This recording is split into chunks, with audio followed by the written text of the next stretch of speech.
Yon. What's up guys? It is currently 7:30 ng gabi, no? So, if you were following yung mga post ko lately, one of the things that I mentioned no, that I get asked all the time is ano ba yung magandang sasakyan para sa mga first time drivers? And I posted kanina, sabi ko sa post ko na it really depends sa criteria ng tao. When we're talking about bagong new driver, no, are we thinking something mura?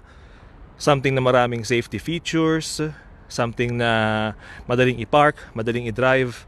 Now, the main problem para sa ating mga Pilipino, and please don't be offended, is we all want to drive something like this, yung Subaru Impreza, yung 2019 Subaru Impreza, all-wheel drive, kotse, 2019, so technically parang brand new, bagong-bago, but we don't want to pay for it.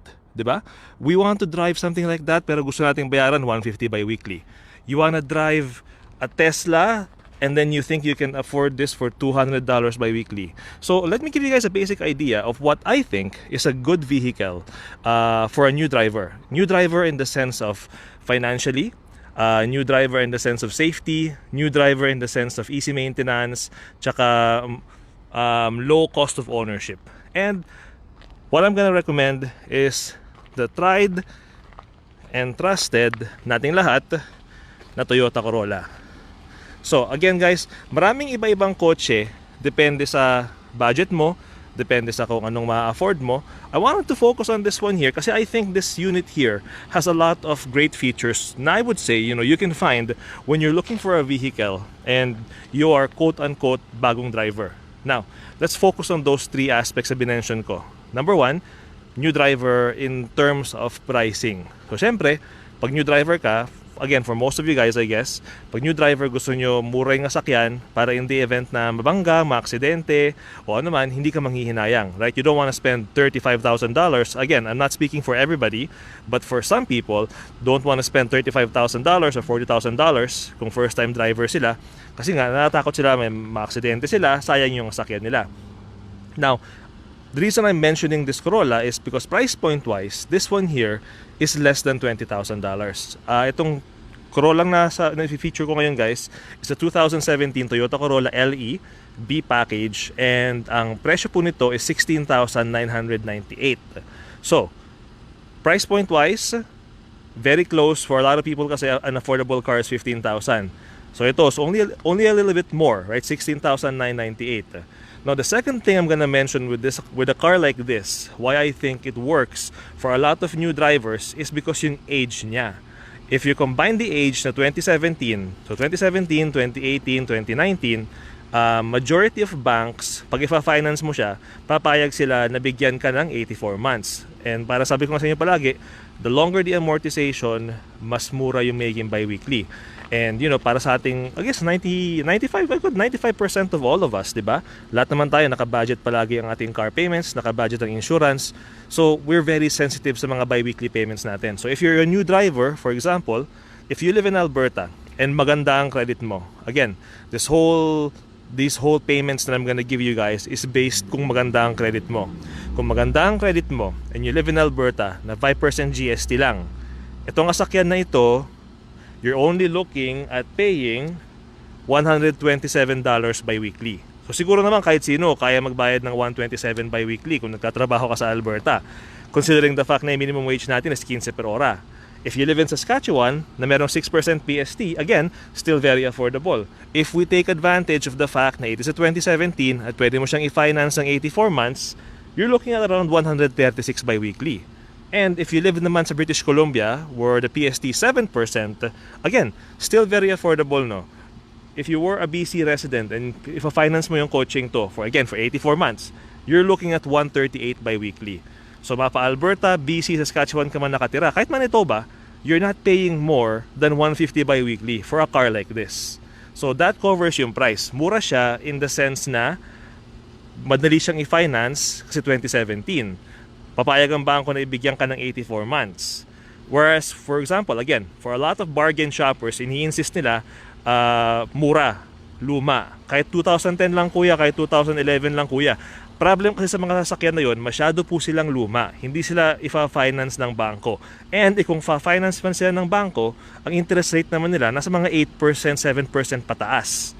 So hindi rin worth, 'di ba? So gaya nga ng sabi ko palagi, hindi porket mura ang sasakyan at luma siya, ibig sabihin it's gonna work for you. Okay? So that's why I'm featuring this vehicle here. Kasi nga 2017, across 3 provinces, you're paying less than 150 bi-weekly basta ifa-finance mo siya ng 84 months. And yung payments na binigay ko guys is with $0 down. Okay? So no down payment on the basis na magandang credit mo. Kung subprime credit ka, kung bad credit ka, unfortunately hindi magwo-work to para sa iyo. So this video is mainly kung magandang credit mo kasi nga first time driver ka, 'di ba? So, na-cover natin 'yon cost-wise. Bakit ko rin ni-recommend ito for a first time driver? Let's move on to the second part, safety, right?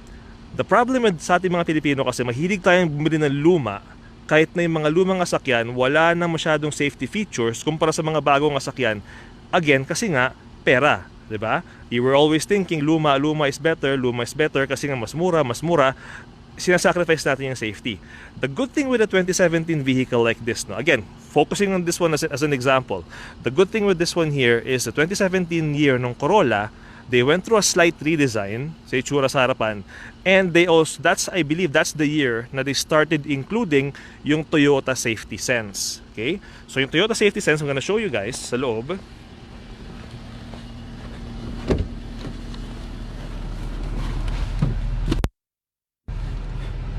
So you got your rear cross traffic alert, lane departure warning, right? And of course, backup camera. So, these are nowadays, no, if you're looking at 2020, 2021 models, mahahanap po itong mga features na to almost standard na in a lot of new vehicles. But again, going back older, kasi nga, you know, we're looking for something na may safety features pero hindi ganun kasing mahal, right? A unit like this, the 2017 Corolla LE na B package, would have what I think are good safety features without having to pay too much extra. So backup camera, rear cross traffic alert, tsaka blind spot monitor. Okay?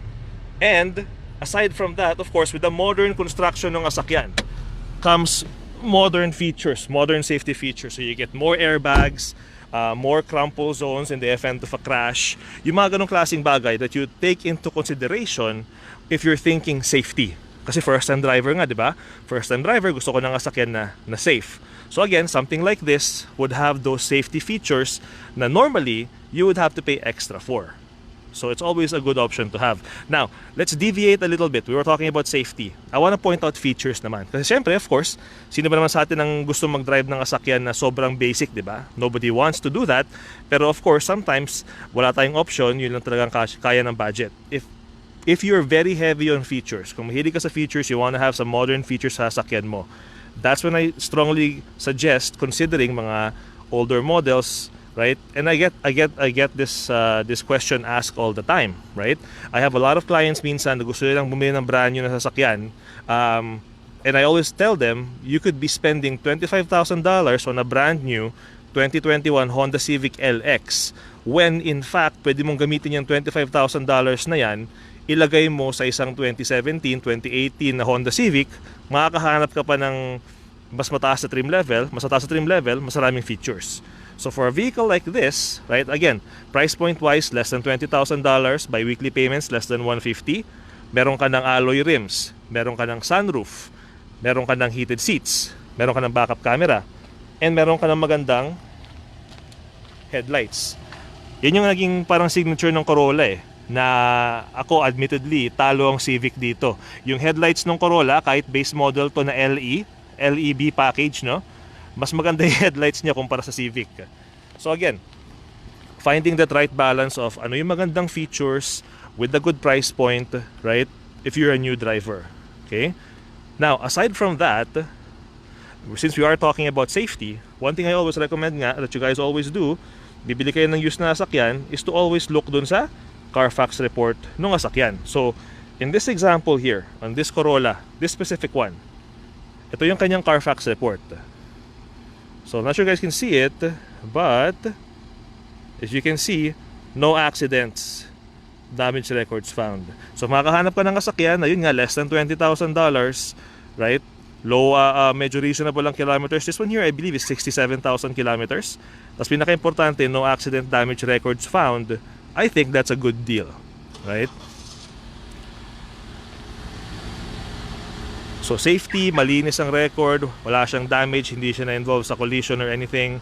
And where this specific Corolla here, unlock ko lang yung phone kong isa ulit.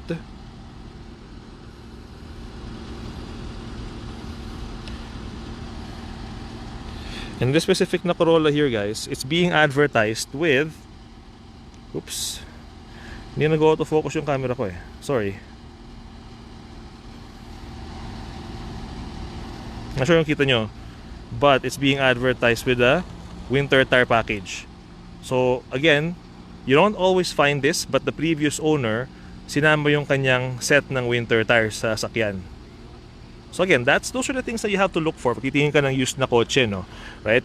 Hindi yung palaging 10,000, 11,000, yun lang ang kaya. When technically hindi naman, you have to balance yung features, safety, if finance mo siya, yung amortization period, yung edad ng kasakyan, and one thing I'm gonna mention as well, guys, warranty. Given the fact na it's 2017, meron pa siyang konting manufacturer warranty left. Again, not much, pero something for your advantage, no? It's like getting something extra na you didn't have to pay for. Of course, you can always put extended warranty sa mga ganitong klaseng sasakyan, but ang whole point natin is, you know, for a new driver, you're focusing on affordability, you're focusing on safety.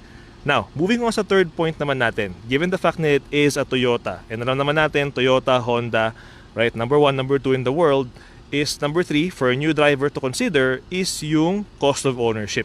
Ano ba yung mga kailangan kong gastusin? Bibili ako ng sasakyan kung first time driver ako.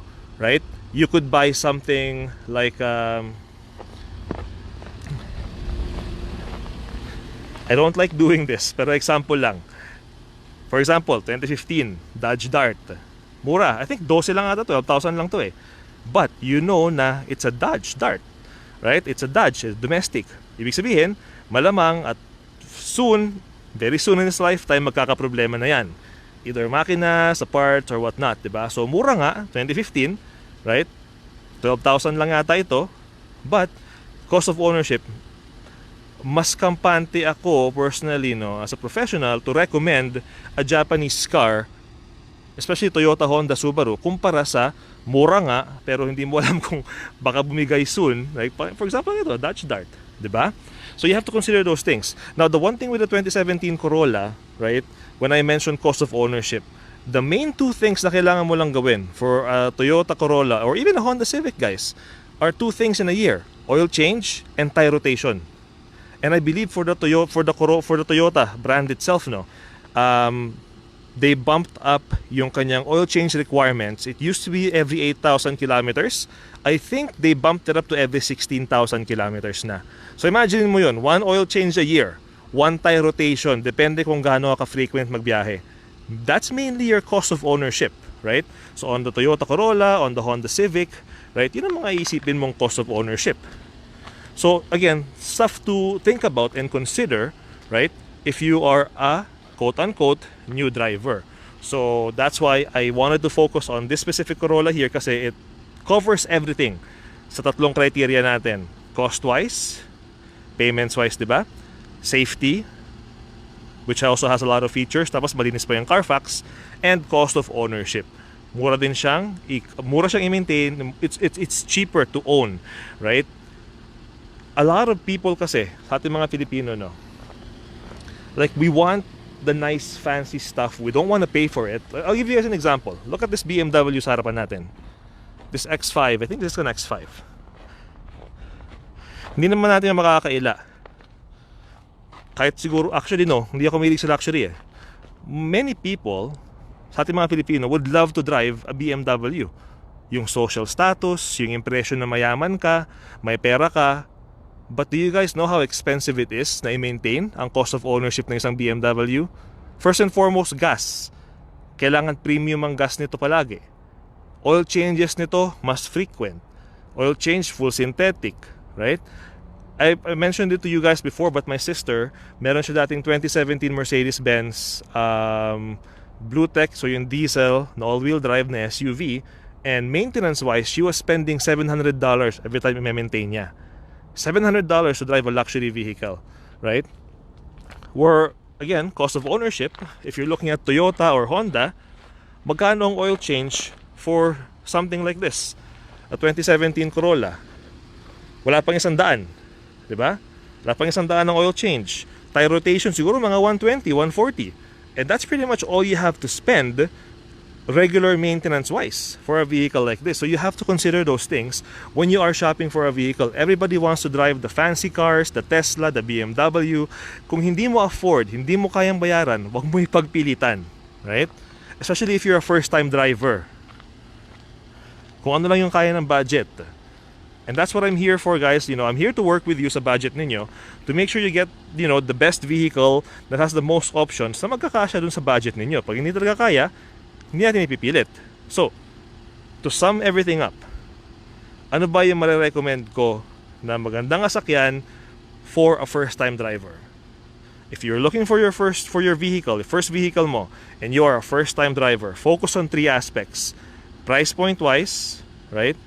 Safety features, which includes yung malinis na Carfax, and cost of ownership. Sorry, one more thing I'm gonna add. Cost of ownership. For a car like this, 4-cylinder, 100, I believe, 148 horsepower. Basta mababang horsepower na to. Ito yung previous generation eh. Right? May eco mode pa. Siguro magkakarga ka ng $20. That's gonna last you for a week. Depende sa layo ng driving mo.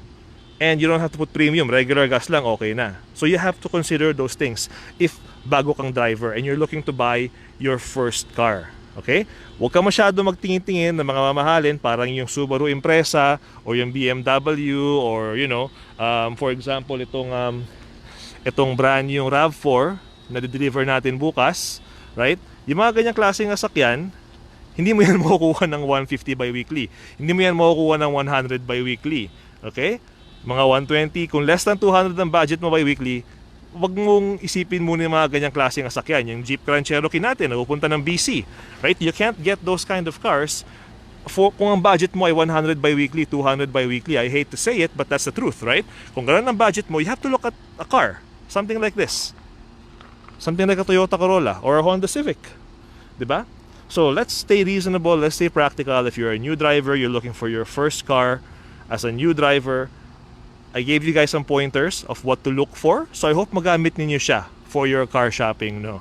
And again, if anybody is interested in this vehicle, gaya nga ng sabi ko, as you can see, alloy rims, clean Carfax, 67, tingnan yung kilometers. I think 67,000 lang siya. Actually wrong, I was wrong, 58 lang, 58,000 kilometers lang siya. May sunroof na, heated seats, rubber mats, backup cam. So kumbaga wala ka nang hahanapin pa sa first vehicle mo. Okay? So guys, I hope you can use those pointers if you know somebody who is, you know, a new driver looking to buy their new first vehicle na mapa-new pa yan or used. I hope you can use yung pointers na binigay ko sa inyo sa video na ito to help educate them, right? And of course, if ready na silang bumili, please feel free to send them my way. Nagbibigay naman tayo ng referrals. Please keep that in mind. But yeah, so we'll end the video there. So just again guys, some pointers, some criteria for you to consider if you are a new driver and you're looking to buy your first vehicle dito sa Canada. Okay?